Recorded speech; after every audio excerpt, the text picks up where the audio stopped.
Apakah kita menyambut berkat atau menjauh dari berkat dengan a priori yang menurut kita itu adalah benar. Lihat realita. Kalau itu terjadi berkat bagi diri kita, apakah hidup saya menjadi lebih baik, lebih positif?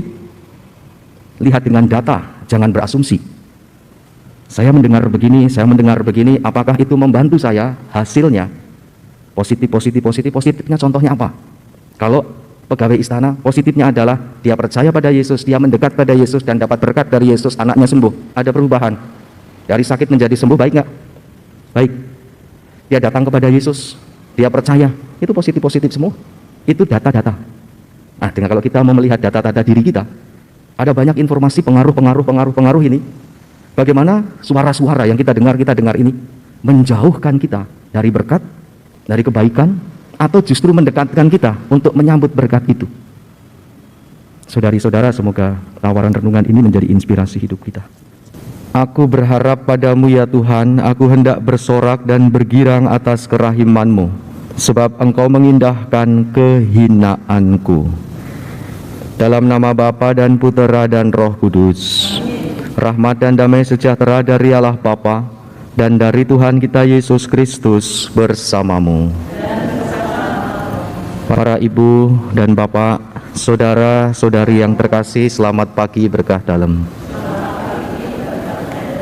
Kita tetap berjiwa muda selama hari depan masih memikat. Mengimani Tuhan berarti percaya dan mengharapkan bahwa yang tak mungkin masih dapat terjadi juga. Bahwa langit baru dan bumi baru membentang di depan kita. Sembuhnya seorang hamba merupakan tanda bahwa perutusan Yesus itu universal. Bagi orang beriman, dialah sumber kehidupan.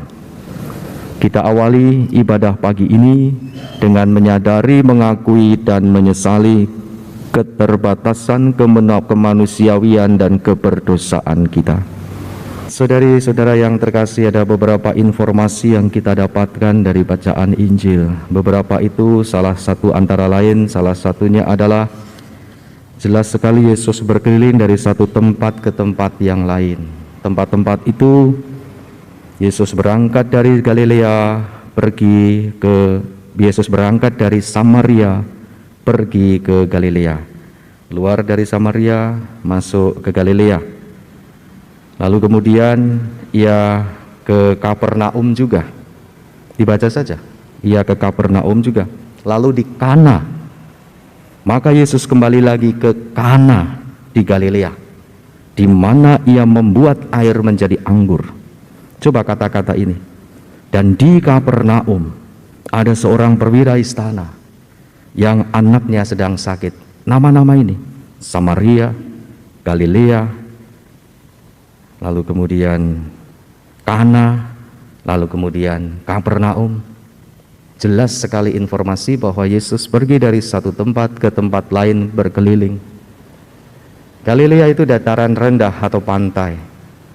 Belajarlah nanti, lihat peta di Alkitab bagian belakang Alkitab kita. Maaf, di Ruah itu tidak ada petanya. Buka saja Alkitabnya nanti di bagian belakang.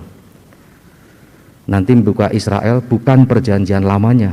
Israel dalam perjanjian baru, itu baru jelas. Mana peta Galilea? Mana peta Kana? Mana itu Kapernaum? Anda bisa diajak untuk belajar di sana. Galilea itu daerah pantai, Kana itu daerah pertanian atau daerah agak tinggi, Kapernaum itu tempat banyak orang berkumpul di sana. Dari satu tempat ke tempat lain dengan suasana yang berbeda.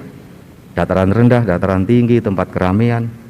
Intinya, Yesus berkeliling dari satu tempat ke tempat yang lain. Tidak di situ saja. Untuk apa? Melakukan hal-hal baik. Menyebarluaskan kerajaan Allah dengan karya, dengan pelayanan, melakukan hal-hal yang baik. Dan Yesus yang semacam itu didengar oleh salah seorang pegawai istana. Dan di Kapernaum ada seorang pegawai istana. Ketika mendengar pegawai itu bahwa Yesus telah datang dari Yudea ke Galilea, pergilah ia kepadanya. Jelas kalimatnya, pegawai istana mendengar Yesus tentang karya-karyanya itu, maka ia datang. Saudari-saudara yang terkasih, pegawai istana itu percaya kepada Yesus.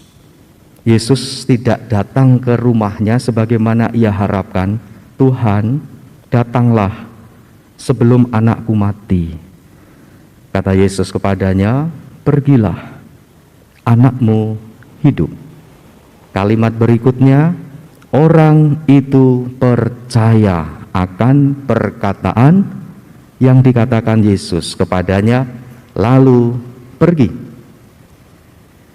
Yesus tidak menuruti, tidak ikut dengan ajakan datanglah sebelum anakku mati. Dia tidak datang, tapi Yesus mengatakan pergilah, anakmu hidup. Injil mencatat orang itu percaya akan perkataan yang dikatakan Yesus, lalu pergi. Saudari-saudara, sangat masuk akal. Coba kita bayangkan dengan hidup sehari-hari. Ini konkret mengena. Bapak Ibu, sebelum pastor baru datang, Anda belum kenal pastor itu, tapi Anda sudah kenal, mendengar dari yang lain-lain. Pastor siapa ini ya? Pastor A. Lalu kemudian pernah berkarya di mana ya? Anda mendengar cerita tentang tokoh itu. Sedikit banyak itu berpengaruh dalam konsep cara logika Anda berpikir tentang pastor atau tokoh itu. Seperti itulah pegawai istana. Dia belum berjumpa dengan Yesus sebelumnya. Dia mendengar. Dan dari pendengaran itu mempengaruhi dirinya untuk datang kepadanya. Apa yang kita dapat renungkan dan refleksikan? Apa yang kita dengar, bukan apa yang kita dengar. Apa yang oleh pegawai istana dengar, menghantarnya lebih dekat menyambut berkat. Konkretnya apa? Ada perubahan dari sakit menjadi sembuh, mendekat kepada berkat, pendengaran yang baik. Bagaimana dengan pendengaran kita? Apakah kita menyambut berkat atau menjauh dari berkat dengan a priori yang menurut kita itu adalah benar? Lihat realita. Kalau itu terjadi berkat bagi diri kita, apakah hidup saya menjadi lebih baik? Lebih positif? Lihat dengan data, jangan berasumsi. Saya mendengar begini, apakah itu membantu saya? Hasilnya positifnya contohnya apa? Kalau pegawai istana, positifnya adalah dia percaya pada Yesus, dia mendekat pada Yesus dan dapat berkat dari Yesus, anaknya sembuh. Ada perubahan.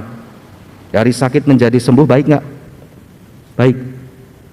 Dia datang kepada Yesus, dia percaya, itu positif semua. Itu data-data.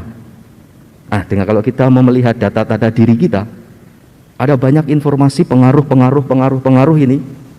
Bagaimana suara-suara yang kita dengar ini menjauhkan kita dari berkat, dari kebaikan, atau justru mendekatkan kita untuk menyambut berkat itu. Saudari-saudara, semoga tawaran renungan ini menjadi inspirasi hidup kita. Kemuliaan kepada Bapa dan Putra dan Roh Kudus.